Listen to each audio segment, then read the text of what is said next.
Hi, Paul Pack again for Mr. Books Club. And today we're talking about the fourth part of how to write a book report, right? Effective writing, really.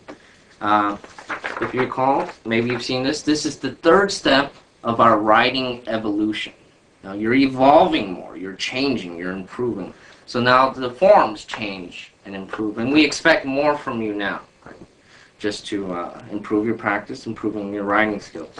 Now, in this third step, now we're going to talk about the different types of paragraphs, okay? Now, this first part is just a form for you to fill out, okay?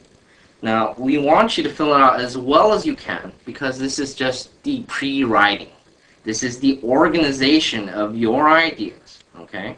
In the first paragraph, what will become a paragraph anyways, we put title of author, we put, title and author, we spell their names correctly, and we talk about setting. We talk about time, right? Always remember that setting and time are very important. If you recall what I talked about before, the setting is what really makes our plot, right? Really makes our book. So give lots of details. Don't just say a place.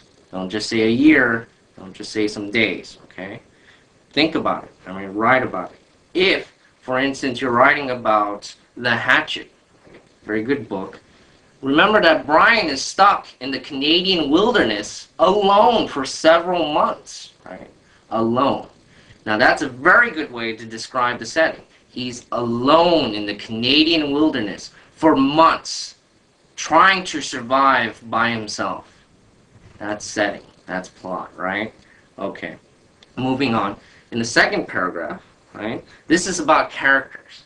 Now, remember, we only want to focus on important or major characters, right? Not all the characters, just the important ones, right?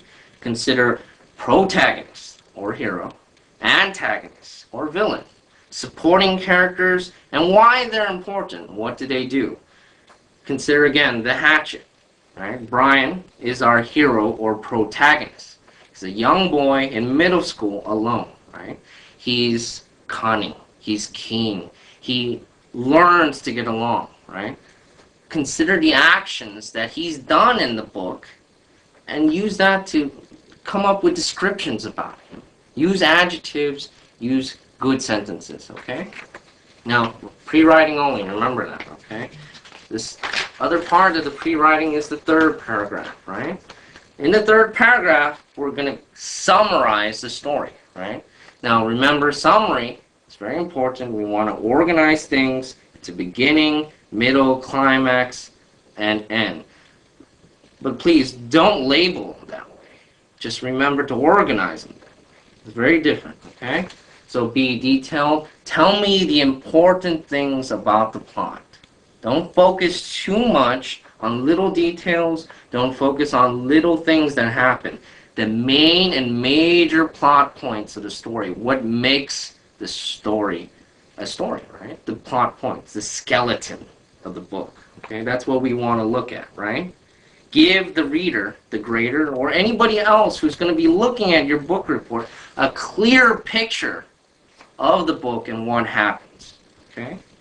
In the last paragraph, this is for you to start making your own opinions, your own arguments, your own ideas about the book. Okay? Tell me why you liked it. What were the parts that you liked? Why?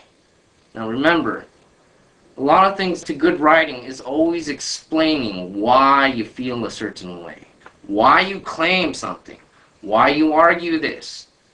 Claim it and give me reasons. Give me becauses. Give me so whats. Why are these things important? Always explain.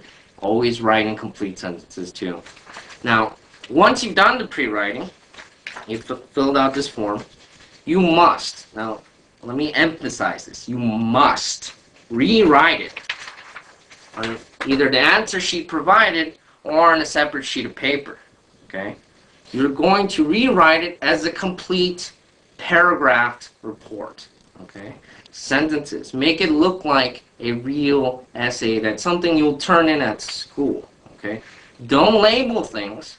Just Write them down in that organized way. That's what the pre-writing's for you to learn to organize your ideas and write them down in a very neat and sophisticated report.